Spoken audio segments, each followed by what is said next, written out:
What's My going brother, What's going on, Peter? How we holding up, man? doing pretty good, man. It's 2026. It's Man, 2026. It's cold.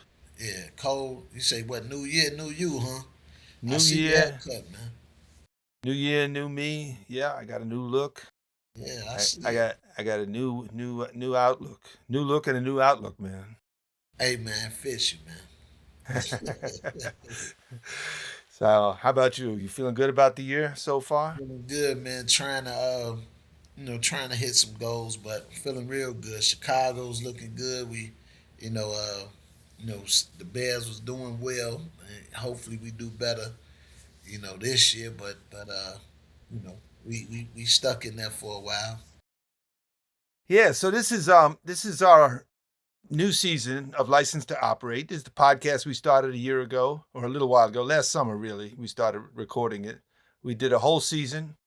Got a lot of attention, got a couple of 100,000 views on Instagram, got some subscribers, had some great guests. And like last year, we're going to start off with just you and me kicking it for a minute, Yeah, right? yeah. And talking about what we had. I mean, first thing we should talk about, man, is the fact that 2025 had a historic decline in gun violence. Historic decline in gun violence. Down by man, about 30% in shootings, 30% in homicides. Best year in 60 years. What do you Yeah, make of that? What do you make of that? man, it's a lot of work, a lot of organizations, a lot of people put forth a lot of effort, a lot of money in the game, a lot of skin in the game. We had a lot of leadership and some great soldiers that really put their boots to the ground and push forth a effort, man, and it showed. So I think people want change overall, and I think we've seen that, and we're just trying to strive for more, man. Because as we know, one loss of life is too many. So we're trying to get as much as we can, trying to really decrease what's happening. So I think we're seeing some great things, man. Hope we see some more this year. So yeah, I think that we were talking about the fact that 2025 was a great year. And it's funny because everybody wants to take credit for it, like, the police wants to say it, it's because of us, and Donald Trump wants to say it's because of ICE, and and the state's attorney says it's because she brought back pretrial detention and not letting guys out on bail. Everybody's got a theory about it, and No, yet and we think we had something to do with it too, right? I think together, I think you know whether we want to go back and forth with who did what. I'm more. I'm just happy that less people died. So it's not like when you're talking about almost like a person starving. It don't matter who brought the meal. I'm not. We're not starving. So you know, uh, whoever want to take the credit, it's a blessing. My personal opinion is that I think it was a culmination of a lot of things that took place. Um, the people that's actually on the ground talking to these guys, and some of the people that was perpetrators of violence, you talk to them, those who changed their lives. We're not seeing a major increase in arresting, so we didn't arrest the problem. The problem didn't move away. I really think that a lot of people just came together and worked collectively to make this happen, and a blessing from God, man. I think God seen that Chicago needed a break. So I definitely think those are some of the things that took place, man. Yeah, you mentioned that the arrests are way, way down compared to like before the pandemic. And if you go back even further, 15, 20 years, we used to have like 150,000 arrests, 180,000 arrests a year. Then it was about 90,000 before the pandemic. During the pandemic, it was down around 30,000. Now it's back around 60, but it's still way, way below. In the old days, you know this better than me. Something would happen in the neighborhood and they'd arrest, 15 guys, round up a whole bunch of people, just get their numbers up. And a lot of guys get, pulled into the justice system who didn't really do anything, didn't need to. And I think it seems like maybe they've stopped that kind of thing. I don't know. you might know better than me Yeah. whether I. No, like I said, I think we're seeing the difference is I don't know what particularly the difference is with what CPD actually have done different to cause the decrease. I'm not saying they didn't do anything. I don't specifically know, but I know the community of CVI has done, you know, many strategic things like working together, communicating with each other, being data informed, trying to target certain areas, target certain people, target certain groups, and being able to mediate conflict between conflicting uh, groups. Like I don't, I know we've done that specifically. I don't know what the police have done. Not to say they haven't done anything. I'm pretty sure. When you're talking about people that go out and put their life on the line for the safety of people, if that's the mission. You know, I'm not, I'm not saying that's not happening. I'm just saying that I know what we've done, and we've seen some change. And talking to the people that's actually in our program, and seeing these guys change. I mean, we seeing guys that were, you know, very, very violent, very, aggressive, that didn't see a future, actually change their ways, man. Change some of the ways they were thinking. Look forward to tomorrow and look forward to a future, and try to get a high school diploma and talk about, possibly going to trade school or college. We've seen that. So we have real data that backs up the things that we're saying. And once again, I don't think we're working against each other, but I know what we've done is concrete evidence behind uh, to show that some of the ideas we have worked. You know, some of the other guys in the CVI space here also talk about the fact that when you add up all the guys who are working now for there's about 2 dozen CVI organizations, Chicago Cred and INVC and MPI and Activists. You talk about all the guys working for that. You talk about all the guys working in the Peacekeeper program. You're talking about, a couple of thousand guys.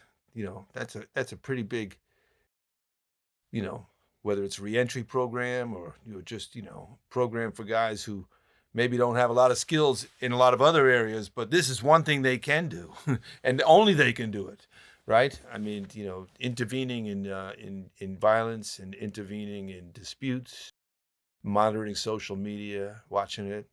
I mean, these guys have a unique ability to do that, and we got a couple of thousand guys doing it right now. Hey, I believe we've watched old movies and you've seen how some of the westerns, right, where the former bad guy becomes like the sheriff. He gets deputized in some sense. You remember those movies? Yeah. So it seemed like those guys became like the best so-called sheriffs because they were able to identify the outlaws, right? And had some kind of rapport with the outlaws, whether they told them get out of town or whatever that is. I think, we look at things today and like the same thing transpired. I understand where you come from, and often you will see some of these guys want to become part of the CVI world. Like they see that and see themselves in that light to say, oh, whoa, I can make a living in a reverse. Like I can make a living trying to stop people from committing violence versus being a perpetrator of violence. It's a no brainer because we know what it takes to actually get you to that point, and we know what it takes to actually get you away from that point. So our expertise comes in that form. We've done hours of committing crime. So now we're trying to do hours of preventing crime being committed. So All I right. think Wait a second. Do you think we should start selling cowboy hats? Licensed to operate cowboy I hats? feel, I I mean, feel like I you're the feel head. like You're the head of merchandising and everything. So yeah, I think I wanna let's make one and then you try it on, and we advertise you with like a cowboy hat and with like matching like spurs. You think I'm the right guy to Yeah, to I to think to to, to market that? let's try it with you first, I don't and know then about that, man. I'm not sure about that. LTO cowboy hat. Yeah, we do have to get our merch going one of these days, but Right. We one gonna thing at a start. time. We One thing start at a with the cowboy hat and some spurs, man. Yeah. So tell me a little bit else what you're working on. I know you're working on your auto body shop. You got some guys going. I'm gonna get down there and visit you one of these days and Oh man, hang out. that's yo man, that's an man. I mean, like I can actually uh that's an emotional place for me because we had three brothers that was joined the non for profit I started, Experts, some years ago, and they were all in like involved into the automotive world, loved automotives in some form or fashion, and all those three brothers lost their lives. And you're talking about Christopher, Anthony, uh, and then uh, Jaquan. And I always see them in a sense of uh, really, I'm talking about Reed is Antonio Reed, but uh, I always see them in the sense of if they had made it to this particular spot, how like I know their eyes would have lit up in this space. So the guys that I see now, when I see um, how we where we at now, you got 15 guys in this space, and they like arguing over like how to change oil, not in a bad way, but like in the they're learning and they're who's right and who's wrong, and I know they're obtaining information.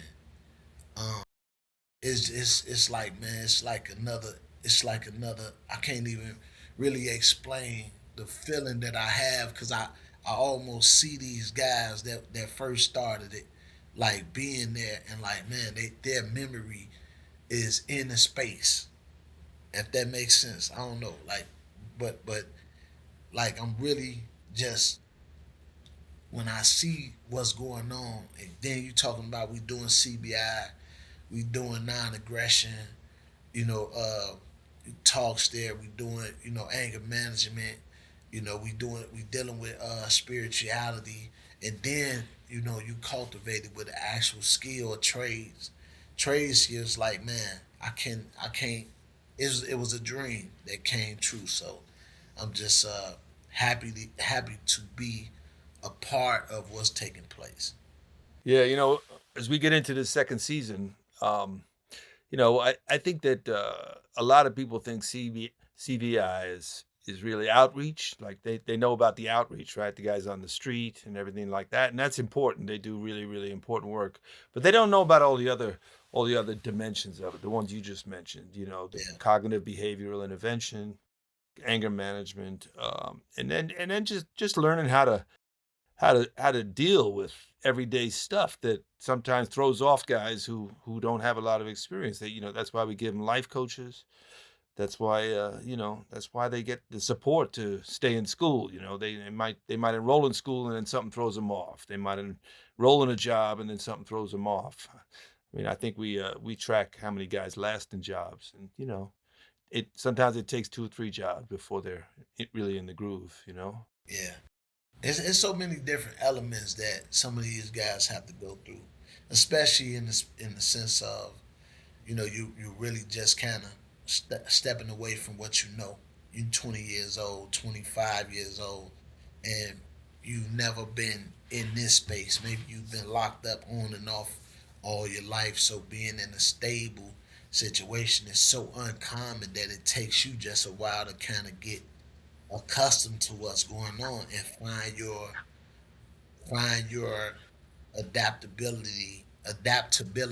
adaptability in what's happening. So I see it happen with the guys, and most times, when they find that groove, especially if they're around others that have done it before. Not like me. That's cool, but some of the younger guys that may be closer to their age range, they kind of see them and be like, "Wow, I can actually do that." And they make those changes, man. Once you put people around others, right? Uh, Yeah, they need that to see have, it. that have made changes, they can see themselves making the change. We dealing with a Rover mobile group now on Zoom, and I'm amazed with Chris. So I'm amazed at hearing these guys talk about, you know, being in the space on Zoom calls, and ideas are being brought up, and topics and subject matters are being brought up, and they have ideas, and their first thought is, maybe something of aggression, but then before the hour's over with, based on the communication and collective conversation from each of the guys, that may even change their perspective on the actual topic. So I initially was thinking, this is weak, this soft, or this that. Before it's over with, because of even how everybody else is talking, it changes my perspective on how I saw that, because I may have only seen it from this angle, but after 10 other guys are saying different things, I'm like rethinking. Well, it could mean this, or it may not be just the way I seen it or the way I heard it. Once again, I see guys changing based on the environment they are in. You place them in a certain environment that's productive, and they start to produce. It's simple as that. That's what I'm saying. Yeah, yeah. You brought up an issue a minute ago about that sort of made me think about the age issue. Like we got a lot of guys in CVI. We're this is our 10th year, Chicago Cred, and a lot of other people in the space are celebrating 10 years. Institute for Nonviolent Chicago, Metropolitan Peace Initiative, Communities Partnering for Peace, and the Funding Consortium Partnership for Safe and Peaceful Communities. Everybody's at the 10-year thing. 2016 was like the year where a lot of people jumped in. I know you were involved in it a lot earlier than that, but 2016 was sort of like a whole lot of people got into this space. And one of the things they brought up is do we have an aging workforce? Can our guys still be as effective if they're instead of 10 years older than the guys at risk, or 20 years older, maybe they're 30 years older now, the 20 to 22-year-olds, the 21-year-olds, the 20-year-olds who are still at high risk. And, what do you think? Do you think we have to deal with that? I think that um, what the questions that's being asked, I think they asking the wrong questions, right? And the reason I'm saying that, we're talking about guys that may have been in this work for a period of time, that have dedicated time, effort, and have learned the scope of things. We're talking about the, have they aged out versus how can we spread this work out more, bring more of the youth in, and put the older people in positions of management, or you know what I'm saying, because they know the work already on a full scale. They can actually mentor and train the younger guys to come in that want to do the work, so they can actually, you see what I'm saying. Yeah, I mean, a lot of guys, as you know, they might enroll in the program. They might get into the Peacekeepers program, which is that program that we put guys on hotspots and you know all around the city. They work usually Wednesday through Saturday, about 2 to 10 at night, or maybe 4 to 12 or something. When a lot of the gun violence occurs, it's been a great program funded by the state, and so there's a pathway, right? They can enroll in the program. They can go into Peacekeepers, put on a vest, and do that work at night, standing on the street corners, trying to discourage violence, deter violence, mediate some conflicts. And then I think something like over 200 of those Peacekeepers have now become outreach workers. So we do have a pipeline of younger people coming in. You know, But now, uh, but this is what I'm saying. We got 15 neighborhoods that are responsible for 80% of the violence through Chicago. We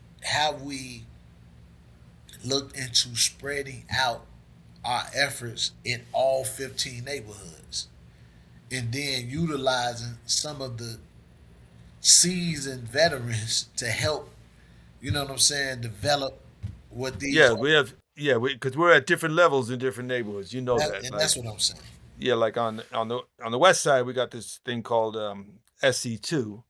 SC2 is in Austin, Humboldt Park, Little Village, and North Lawndale. And there, it's getting kind of like they're trying to go to scale. What the way we are down in Roseland, Chicago cred is getting closer and closer to scale because it's pretty high up. But there's a whole lot of neighborhoods, especially a lot of South Side neighborhoods, that are nowhere near at scale. And nevertheless, they had a great year last year. I mean, some of the biggest drops were places like Auburn Gresham, South Shore. Uh, so I think you can't have a one size fits all approach to this. Neighborhoods are different. Some places it's more intensive. Some places the conflicts are more heated.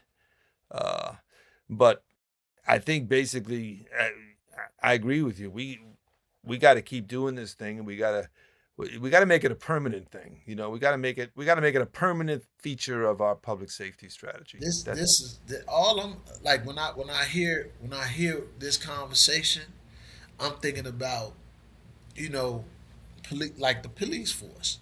Yeah. Like we don't ask like, should we decrease police? You know what I'm saying? Or get rid of them. Or We get don't ask that.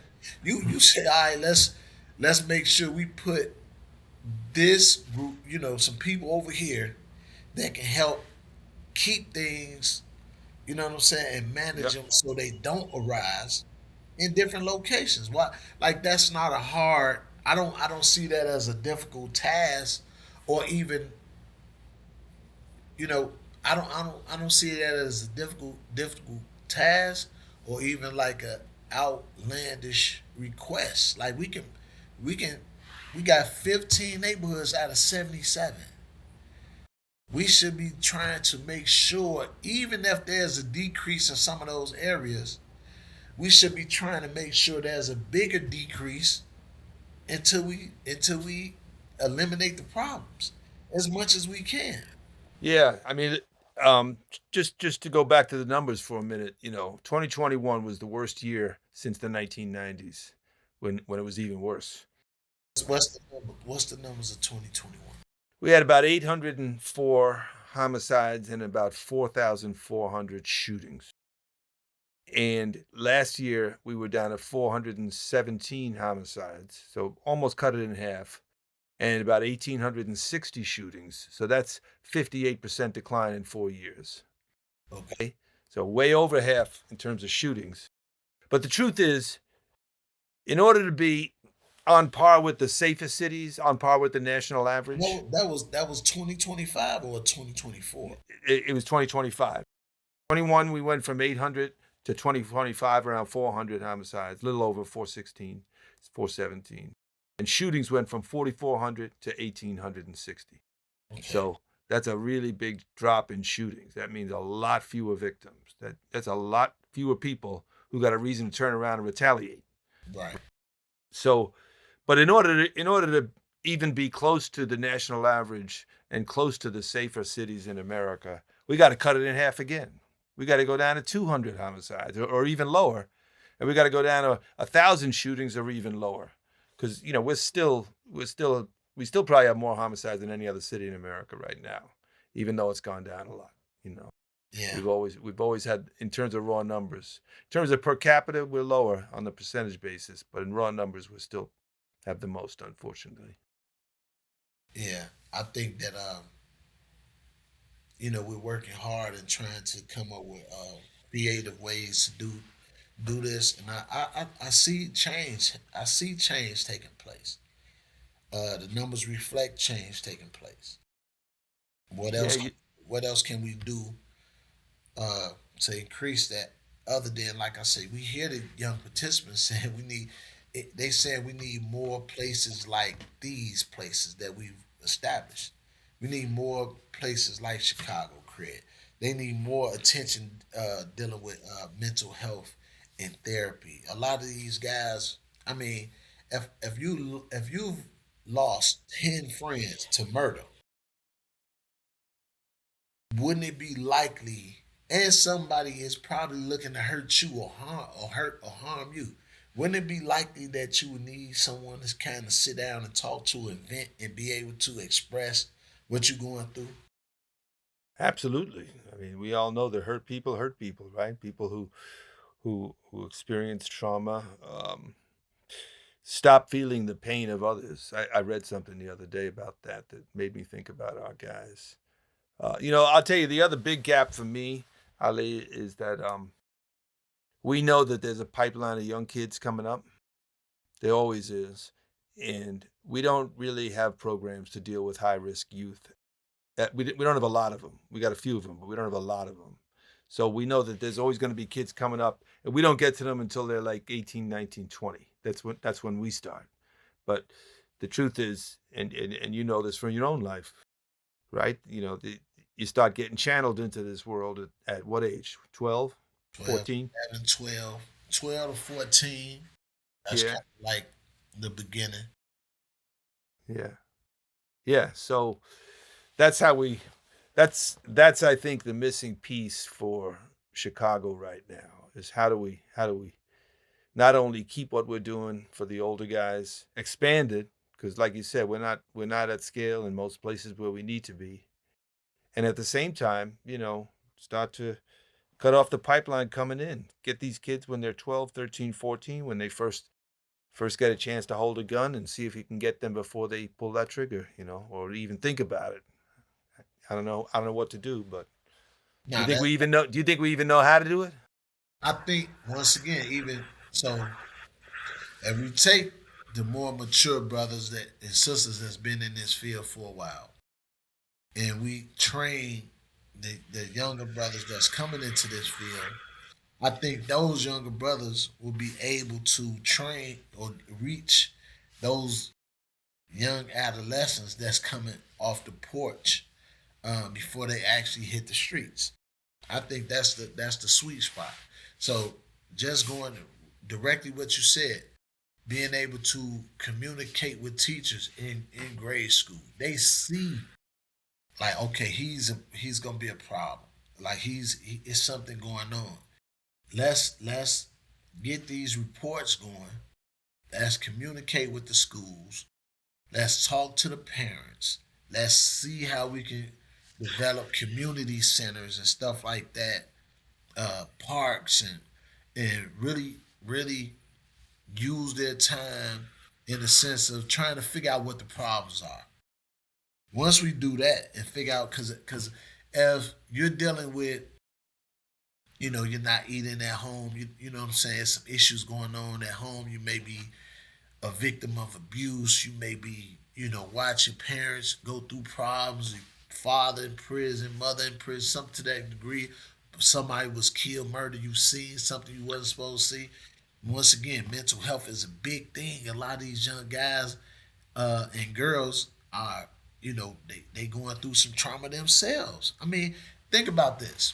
We just said in 2021, 800 800 and how many? 800, 804 homicides and 4,400 shootings. 804 homicides and 4,400 shootings, right? If you say, let's say, out of those homicides, 700 were male. Probably more than that, I'm just saying. No, it's about right. 100 was male. Out of those 700, let's say 500 had children, right? Out of the Maybe. 500, let's say 400 had more than one. So you got 1,000 fatherless children, Yep. right, growing up, Yep. right? Yep. And then you got to think about this, and then the next year, the next year, the next year, So Yeah. you got thousands that in Chicago, and I'm pretty, throughout the nation, but in Chicago, in a short period of time, you got thousands of fatherless children.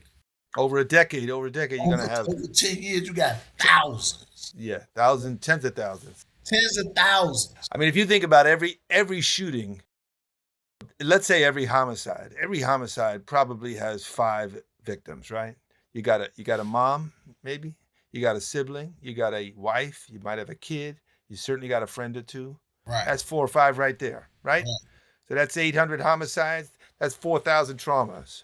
Right now you do 4,400 shootings. Okay, every one of them has people, right? So in one year, you probably traumatize 15, 20,000 people See, in a big year like that, and that's just one year. that's just 1 year. And, Yeah. and So so when we even with the talk of trauma, once again, we talking about trauma on top of I don't have okay trauma like okay I lost a friend, but it's different than lose I lost a parent or I never seen my dad or I'll never see my dad again. Same thing with even now we looking at moms be murdered by she has 6 children or 5 children or 4 children. Like think about like we going through some times where a lot of these young people will have to be dealt with gentleness, care, concern, and love because if the village does not raise the child, we've heard this. If the village does not raise the child will burn it down to feel the warmth. So if the village don't show the love, the child will burn it down to feel the warmth that it needs. that's a new one. I didn't know that one. You didn't know that one? I know about the You can takes a use village that. to raise a child, but I didn't know about the burn it down for the You, warmth. you can use that. Use that. I'm going to use it. Do I have to give you credit for it and attribute it Oh every man, time? I No, picked it up from somewhere. you picked it up from somewhere. Hey, slide over a little bit because I want to make sure people can see your good-looking face. Hey Okay. man, hey, all the time. It's no problem. So listen, man, we got a year, we got a new season starting.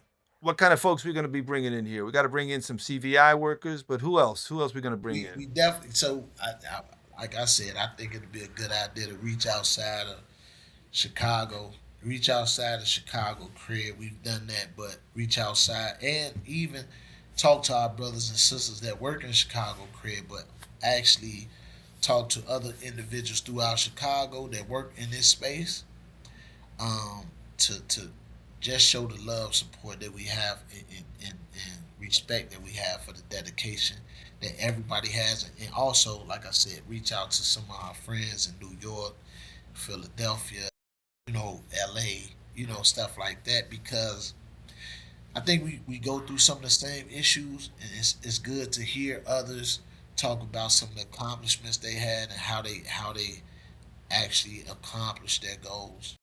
And then even to know when people out of this community, the CVI community, go to these places, who they can get in touch with. When you go to LA, who should you talk to? Where would you be able to step into and be able to get into a peace circle with someone? Same thing with New York and people, people in Philadelphia. We got to get some of your influencer friends too. Some of the creative types and the musicians that huh? Hey, whatever you need, man. Whatever we here, man. We gonna make it happen. We gonna make it. Well, we just want to. I just want to make sure there's a lot of people who I think are thinking about this work now. Like we're on the radar now. Like I Yeah, said, it's been 10 years with us, and what 20, 25 years with Cure Violence and all them other that started back in the earlier in the century. I mean, maybe even into the last century. I'm not really sure. I just know there's a lot of people doing this work right now, and there's a lot of yeah, people. I mean, Cred has served 2,500 people since 2016. That's a lot of people. You add up all the other groups in Chicago, so there's a lot going on. yeah. I think, like I said, when we touch bases with some of these groups, I think it needs to be shown that we are open arms.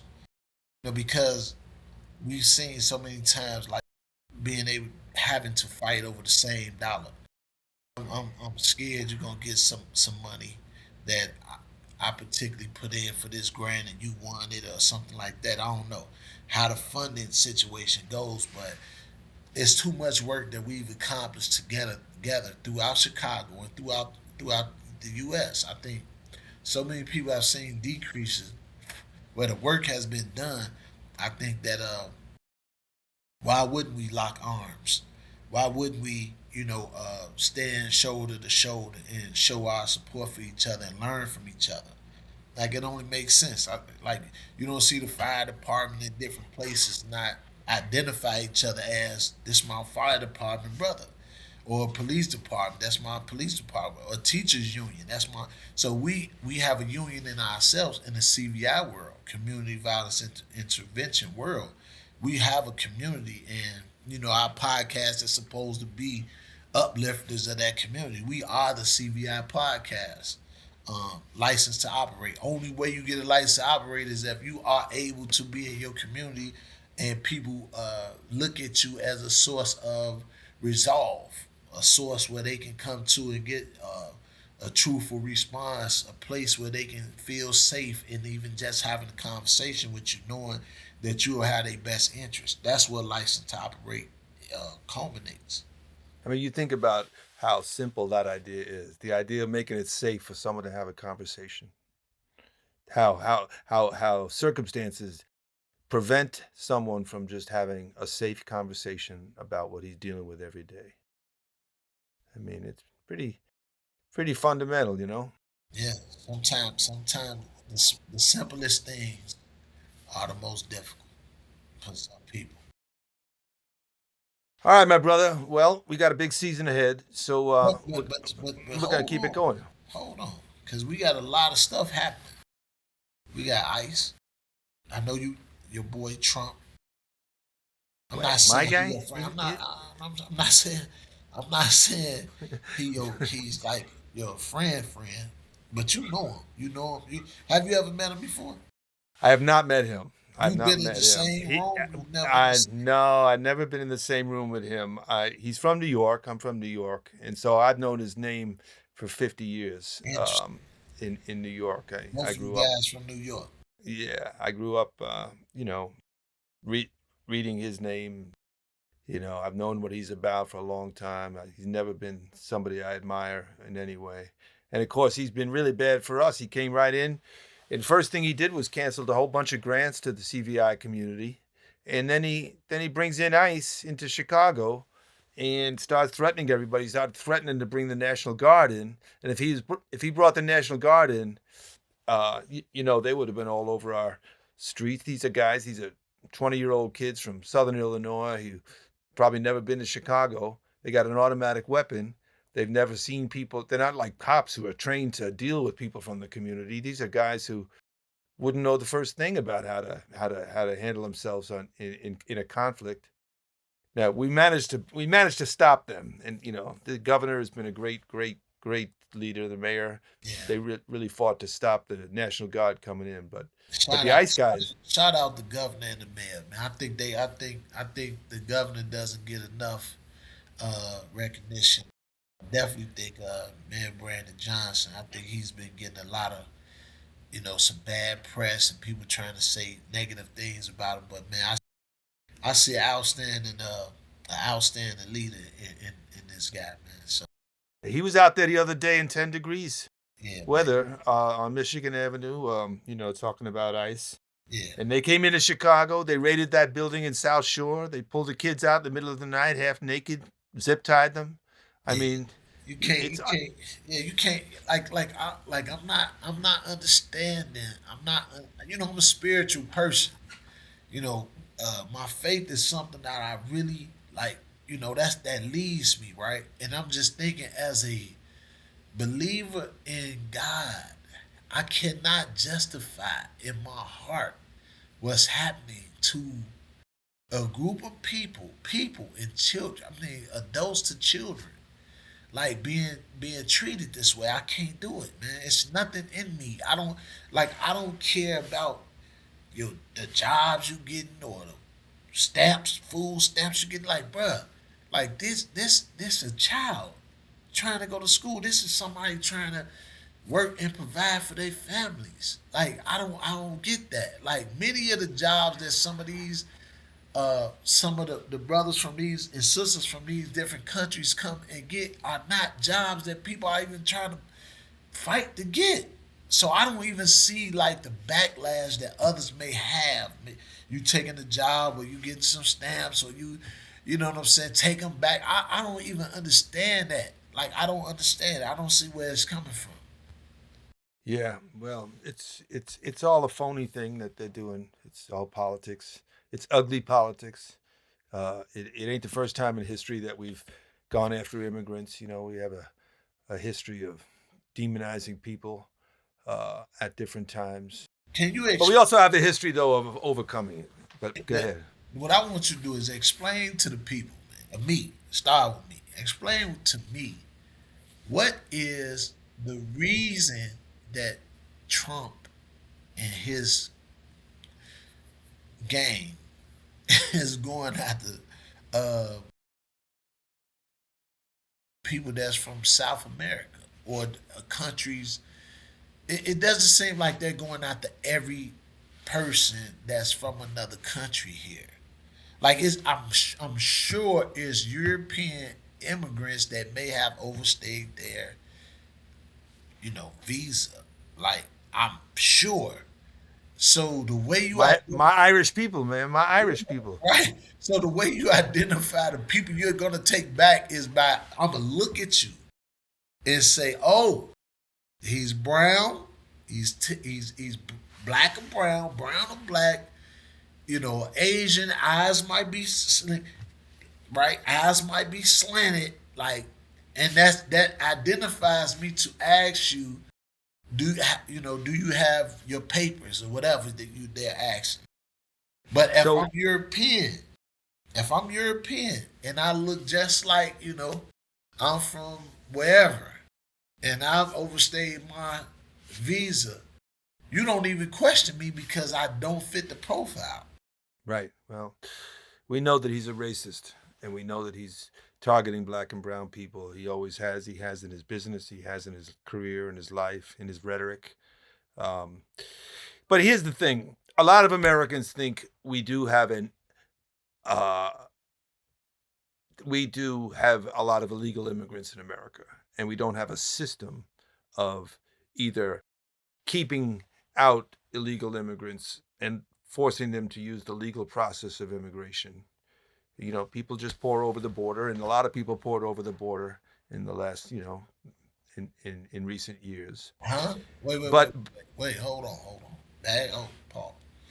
So when Europeans were coming from Italy, Ireland, on a boat to New York, right? yeah, Like, right, yeah, my grandparents, all right, four of them.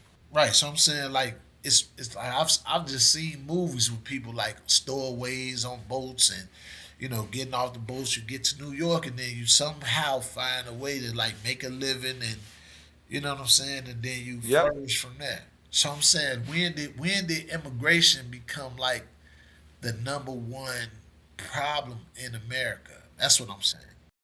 Well, I don't think it's the number one problem, but he convinced a lot of people it is a problem. He ran on it starting in 2015, and now a lot of people agree it's a problem. And a lot of people think we need to do something about it. I think he's using lies to convince them that it's a problem. Um, he's saying they're all responsible for crime. In fact, immigrants on a percentage basis are responsible for a lot less crime than native born Americans. I'm not talking about Native Americans. I'm talking about native born people born here. So the crime rates are higher among people who are born in America than among people who emigrate to America. But nevertheless, he convinced them that they're freeloading.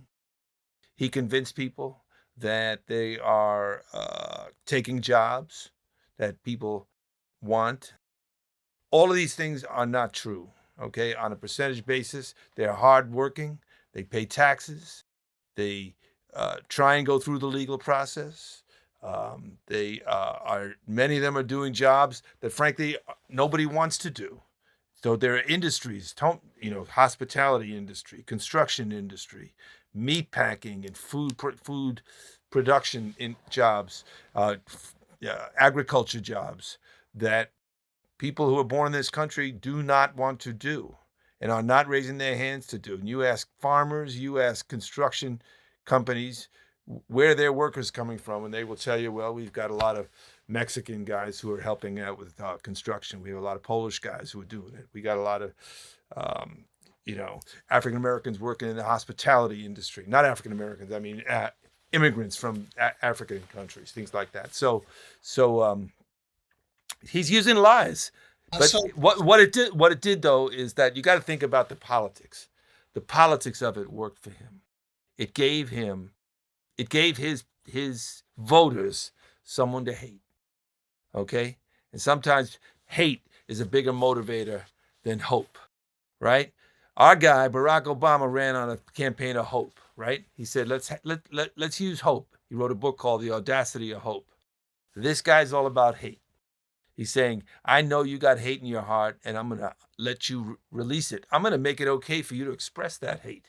I'm even going to make it okay for you to act on that hate. And so he has played hate politics, and he ain't the first guy in history to do it, but he did so it. because I really want to, because I know you've been in the political world for a long time. So you enlightening me on what is the thought process or the history behind what's taking place in the Trump, what his thought process is in his world. So this is what I'm thinking. So the topics that I'm thinking in my head. We talked about ICE. What is the thinking behind wanting to like like being able to go in and take the president of Venezuela, wanting to take Greenland, right? Mistaking Greenland for Iceland at like a conference where he's talking, and it almost comes off like a roast, like he's doing like some kind of roast, like he's making jokes about. I don't even understand what are we like. What is man? I'm gonna be straight up. What is white America saying? It sounds crazy to me, but what is white America saying? Like what? Well, this may shock you, but we're not all like of the same mind, us white people, just so you know. Some of us are liberals, some of us are conservatives, some of us are outright crazy conservatives, some of I'm us are. pretty. I'm pretty sure of that. I'm sure of that. But I'm saying like because I may be able to I may be able to explain to you from if a black guy was saying something like, okay, this is what he's going through. Like this guy, he's a nutball, and this, he grew right. I can break that down. I'm saying like, can you break down like I what's think I can. I think I can break it down a that's little what bit. I'm So looking I think that one of the things that's going on in America, and this is felt very, very strongly in white working class America, is that the American dream that they thought was guaranteed, as long as they showed up to work and worked hard, that American dream that was there right after World War II and created the middle class. Everybody could get a job in a factory. Everybody could buy a home. Everybody could afford health care. Everybody felt the schools were okay. Everybody had a little secure retirement. Social Security started in the 1930s. So by the 40s and 50s and 60s, everybody's looking around saying, man, middle class life is good. We can all have it. So a lot of that disappeared in the 70s, the 80s, 90s, 2000s. That is a fact. And it disappeared for a lot of black people too. All the down in Roseland, all the steel workers at. down in Right, Roseland. They thought they had the middle class life. They did have the middle class right, life, and it right, went away. And uh, so that is a phenomenon that is happening in America. So the question is, you come along, you're running for office, and you say, well, that's real. Economic dislocation, economic readjustment, economic loss is real. Um, so how do I get people to blame someone for it? Now, if you knew anything, if you really study the issue, you'd know that there's a lot of factors leading to it. One of them is automation. Like we got robots doing jobs that people used to do, okay? And there's all kinds of automation because business is always trying to be more efficient right. and have fewer employees do the same amount of work. Another factor is globalization. that we don't make T-shirts in America anymore. We send them all to Southeast Asia, and they make them for us because they'll make them for 3 cents or $3 instead of $15. So that's just an example, but you know what I'm Yeah, saying? Sneakers, clothing, everything. So millions of other things are now made in other countries with lower wages. Okay, so all those jobs disappeared. So you got automation, you got globalization, and you know even free trade between America, Canada, and Mexico led to a lot of jobs leaving. And the biggest places that really got hurt were like the Midwest. The coastal areas did better with free trade because they're in the trade business, right? They got shipping, right? They got the coasts do better with free trade than the middle, but the middle lost a lot of jobs. So all that's real. So then he comes along and says, well, let's blame someone. Let's blame somebody. Let's blame immigrants, okay? Let's blame them and let's create phony stories about immigrants. And let's talk about how they're eating pets in Ohio. And let's talk about how they're running child slavery rings in here and there. And let's do anything we can to get people to hate immigrants. And let's promise to round them all up. And let's show them and let's show their criminal records. And let's find an example of one or two who went out and committed a murder. And hold that up and say, that's what they're all like. That's what's going on here with him. Is he's there's a lot of plain old working class Americans who feel a little bit cheated over the last 40, 50 years for good reason. And he's saying, well, let's blame the immigrants for it. Instead of being honest about it. Automation has cost a lot of people a lot of jobs. So guess what? In the future, you're probably going to have to educate yourself differently because, just being a tradesman might not be enough for you. Or in the future, if we really want to bring some of those jobs back from those other countries, how do we do that? And that's not easy to do. He thinks he can do it with tariffs, but it ain't working. so even when I hear you say that, I'm thinking like, the goal of a country should be to to educate the people to the point where they have the ability to be innovative and come up with new ideas, creative, and try to uh, once we spot these stars that are in our space, we uplift them and try to get them the autonomy to develop and come up with new ideas and concepts and things of that, right? And I don't see that really taking place. I don't hear about uh, investment into education for the people of this country that will allow them to be the person that comes up with, the way you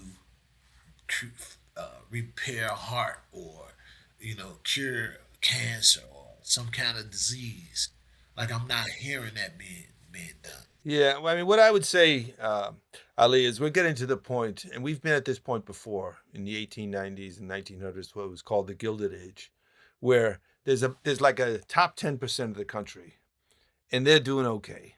They're doing really well, and they have the education they need for the future. They have the jobs that pay a lot of money, and there's a 90% out there that doesn't have it. And you're talking about the 90%. And a guy like Trump doesn't care about the 90%. He's only talking to the 10%. And what he's doing, his message to the 90% is blame the immigrants for all your problems. His message to the 10% is I'm going to make sure you pocket all this money. That's what he's doing. So this is back what I'm saying. This is why, like, we just took the president of Venezuela. Yeah, This yeah, yeah. Maduro. Yep. this is why we are talking about what is break this down, make it plain, simple, and clear. Why is America talking about taking ownership of Greenland? What's going on? Well, Greenland is a big, gigantic island that has a ton of natural resources under that ice. But we all know what's happening to ice these days. And I'm not talking about the federal agency called ice. I'm talking about the real thing. It's starting to melt. The real The ice in the North Pole is starting to melt, right? Okay. And a lot of it's on top of Greenland. And over time, Greenland is going to be more and more accessible for minerals and for rare earth minerals that they used for iPhones and for car batteries and things like that. And I think that they've confirmed that there's a whole ton of oil under Greenland. But when it comes to Venezuela, that's definitely all about oil. Venezuela has more proven reserves of oil than any country in the world, more than Saudi Arabia. So we know what Venezuela is all about. Venezuela is all about oil, and the president flat out admitted it. He said we're going to take over their oil industry. He's been intercepting their tankers. He wants their oil. So It's I about money. so I heard him say, I heard the reporter ask, so what are we gonna do with the oil? And his response was, we're gonna keep it. I said, what? Like, like this is what I'm saying. If we are trying to deter the youth or the perpetrators of violence, and they're seeing the president be like totally, like Gangster number one. we have a convicted felon as the president of the United States of America.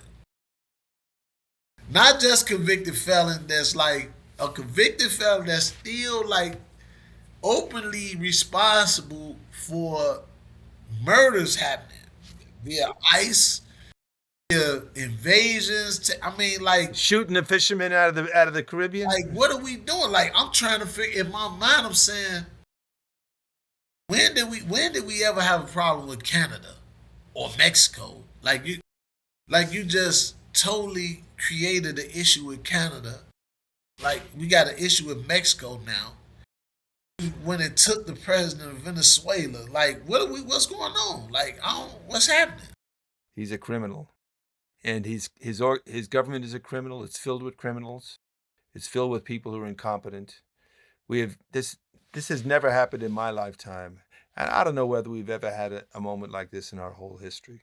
I mean, we are literally being run by a felon. We've never had a convicted felon in the And White House and before. not see look, not just because I'm a convicted felon. So I'm saying not just because convicted felon doesn't mean you're horrible, but convicted felon that's still committing acts Crime. that would be considered felonies. Like this dude, like I'm not getting like I'm saying this. People on his side, like, oh, all right, Congress. It has to be somebody that's like part of that party that's saying, hey, this is not right. This is not going to be a good outcome. You know, those of us who watch this stuff all the time have been asking, how is it that the entire Republican Party has capitulated to Trump, has given in? How is it that governors all across America, that congressmen from all across America, senators in that party have all capitulated to Trump? And, the truth is they're afraid of him because, you know, you tell me about this. Like, you grew up on the streets, but some people are maybe dangerous and they're tough and they're strong, but they're not crazy. And then some people look like crazy, right? It's like a different, right? Like they could do anything. They could pop off in a minute. Those are the ones you really want to stay away from, right? Right. That's what he is. He's crazy. He can hug you and turn right around and shoot you the next minute. And I think politically that's what he's like. He's like a crazy, crazy person who, you know, who will, embrace his friends until they say one thing that he doesn't like, and next thing you know, he'll say that guy needs to be replaced. So they're afraid of him.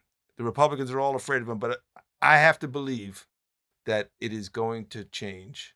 I have to believe that the overwhelming amount of horrific actions that he has committed and that his administration is committing will finally collapse.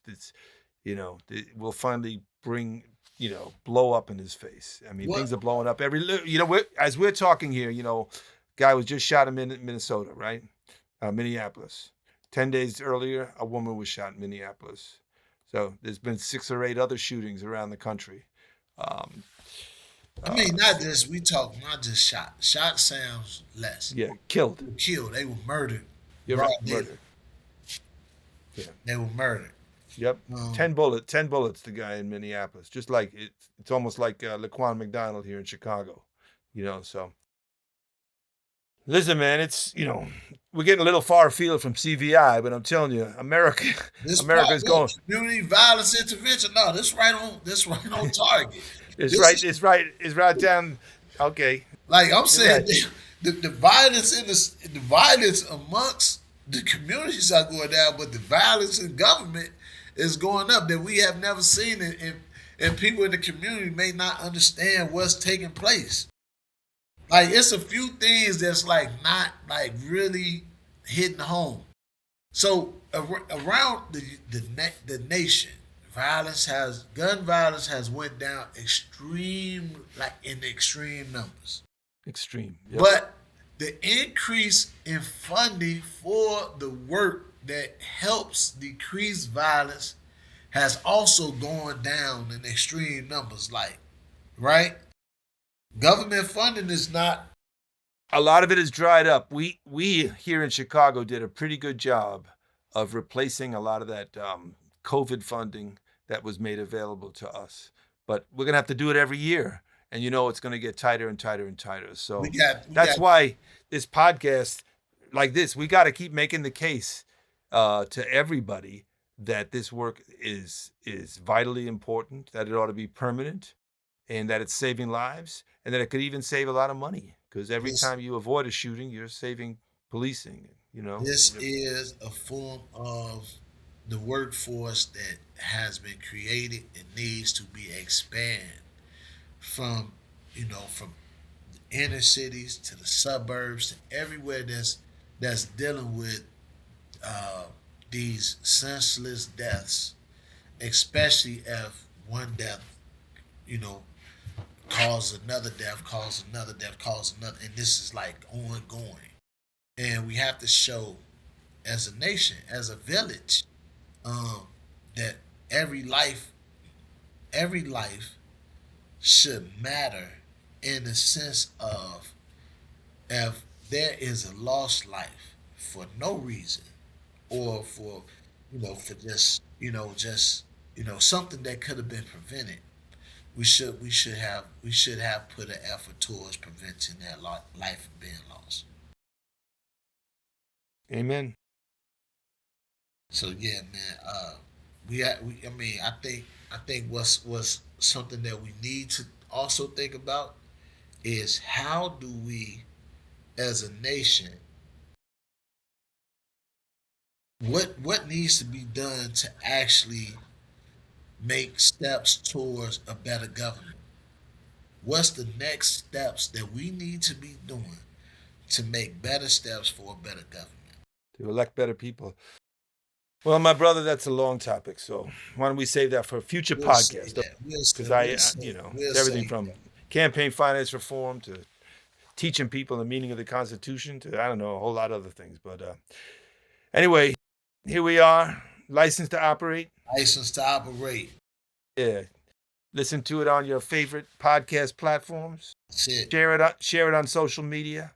Tune in, Tune in. and we will be recording some more episodes and posting them as soon as we can. Right? That's right. So man, y'all have a good and safe time, and y'all keep us in mind, and we're gonna keep y'all in mind and try to bring y'all some real informative information.